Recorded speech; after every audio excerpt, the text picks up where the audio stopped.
ำหน้าที่แทนพระอาจารย์สมัครนะเจ้า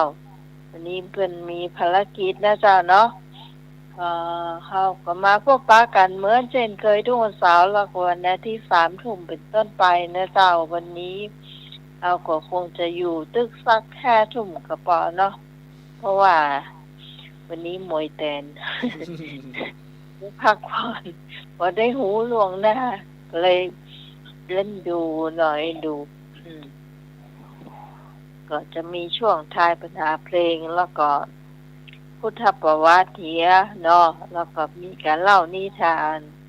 ของพระอาจารย์อนุรักษ์แล้วเขาก็จะมาแจ้งคะแนนกันเนาะคุณผู้ฟังก็รวมคะแนนเสร็จเขาก็จะล่ำลารายการกันนะเจ้าแต่ว่าช่วงนี้เจอพระอาจารย์อนุรักษ์ก่อนนะเจ้าขอกราบนอบน้อมยังกุลพระติทรัยรัตนผ่านแผ้วพระเกี่ยวเจ้าทั้ง3ประการหมายมีพระพุทธพระธรรมพระสงฆ์อันเป็นสรณะที่เบิ่งของหมู่เฮาทั้งหลาย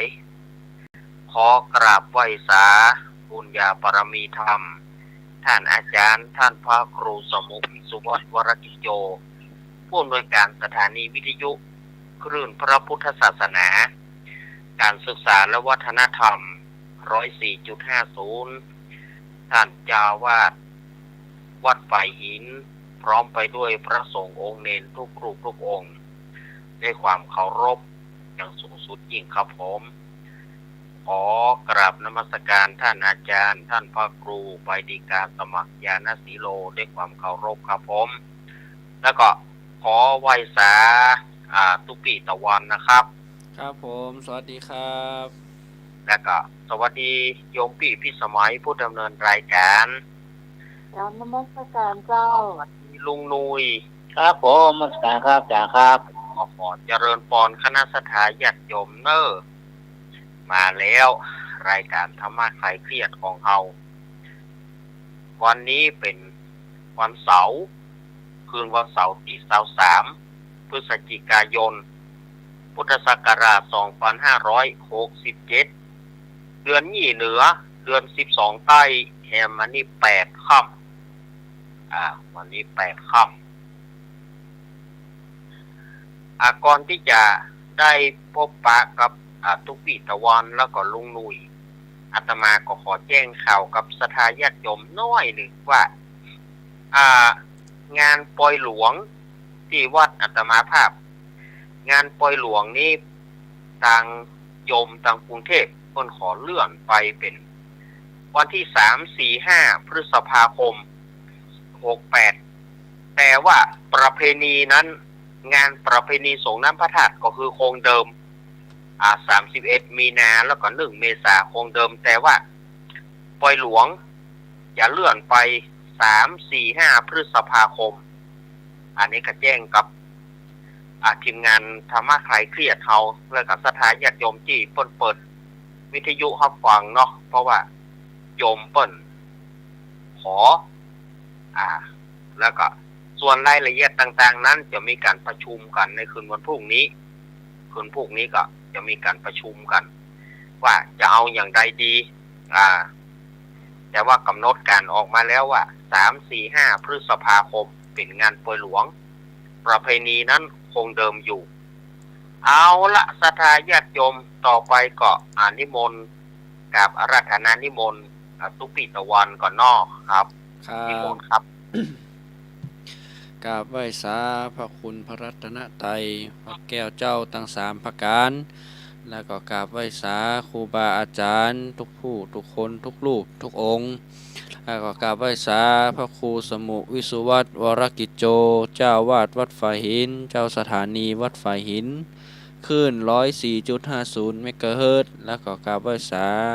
อาจารย์สมัครญาณสีโลแล้วก็กราบไหว้สาพระครูพระสงฆ์องค์เณรทุกผู้ทุกคนแล้วก็สวัสดีพี่สามเณรเอารักเนาะครับนมัสการครับผมแล้วก็เจริญพรโยมพี่สมัยโยมน้ำไหมเนาะ เอานมัสการเจ้า แล้วก็เจริญปอนยังลุงหนุย ครับผมนมัสการครับ แล้วก็ ครับผม เจริญปอนศรัทธาญาติโยมที่ฟังอยู่ตั้งบ้าน วันนี้อาตมาภาพพระตะวันหรือตุลูกตะวันเนาะได้มาแทนอาจารย์สมัครท่านพระครูบดิกาสมัครท่านมีกิจนักวันนี้หันเปิ้นเมื่อเจ้ากำเดียวนะหายแล้วเปิ้นว่าขอรบกวนเวลาคือแทนอาจารย์กำเนอว่าวันนี้วันพุกตัววันนี้วันพุกตัวอาจารย์ต้องไปส่งอย่างก็เปิ้นของว่าส่งข้อสอบเนาะเดี๋ยวนี้ช่วงสอบนักธรรมของตรีนักธรรมโทนักธรรมเอกนะครับของทั้งพระสงฆ์แล้วก็คนบ้านอาจารย์สมัครก็งานนักนะครับวันนี้เลยตุก็เลยมาแทนเนอร์ฟังเสียงกาแล้วก็ฟังเสียงอย่างวันนี้บ่ใช่อาจารย์สมัครบ่ใช่สมัครคลายเครียดกาแม่นธรรมะคลายเครียดเนอร์อันนี้ตุมาแทนมาได้นะแล้วก็เจริญปอนเนาะฟังกันไปแล้วก็เดี๋ยวจะฮื้อลุงหนุยตักตายมากันเจริญปอนเนอร์ ครับผมครับขอกราบนอบน้อมพระเถรานุเถระทุกรูปทุกองค์ทุกองค์ครับผมขอกราบนมัสการอาจารย์พระครูสมบูรณ์วิศวัตรมิโตครับผมที่เมตตาเวลาธรรมะคลายเครียดครับผมกราบนมัสการพระครูบดิกาอาจารย์สมัครครับผมกราบนมัสการอาจารย์เราละครับผม สวัสดีลุย ขอครับนมัสการพระตะวันครับลูกพระตะวันนะครับ ครับ ผม สวัสดีครับลุงหนุย สวัสดีพี่สมัยนะครับผม สวัสดีเจ้า ธรรมะคลายเครียดทุกท่านทุกคนนะครับผมมาแล้วนะครับมาครับมาคลายเครียดนะครับครับผมเดินเลยครับ เจ้า ก็คุณผู้ฟังสามารถทายปัญหาเพลงเข้ามาได้นะเจ้าทายถูก3 คะแนนนะเจ้าตึงนักร้องตึงวง หรือว่าทายเข้ามาได้หมดเลยเนาะอันดับ1 3แล้วก็2แล้วก็1นะเจ้าติดตามกันโดยมา ถ้าคนใดจะก๊อปปี้นี่ก็อู้ถูกเนาะเจ้า053-226-058เจ้าก็มีที่นานิสมเนาะเปิ่นบอกว่าพี่ไม้ฟังยังเตือนนะจัดเต็มสักปีเตอก็จัดแล้วถ้าพี่นานมันก็มาเตอเนาะ จะเกษียณแล้วเนาะ เจ้าเสียนอยู่เนาะผมคิดล่ะ นะมชก็60ปีนี้เนาะอันนี้ก็ธรรมะคลายเครียดก็จะจัดแฮมตั้งใดก็เฮานัดเกษียณกันตั้งใดก็ คือวันที่12เดือนมกรา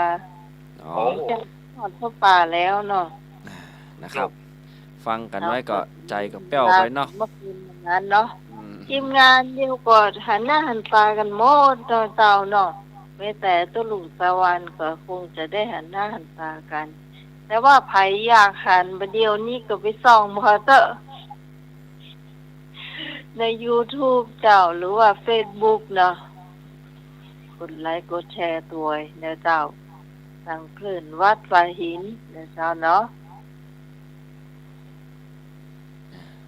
พร้อมแล้วก็เชิญเจ้าเพลงเข้ามาเลยเจ้า อันเนอ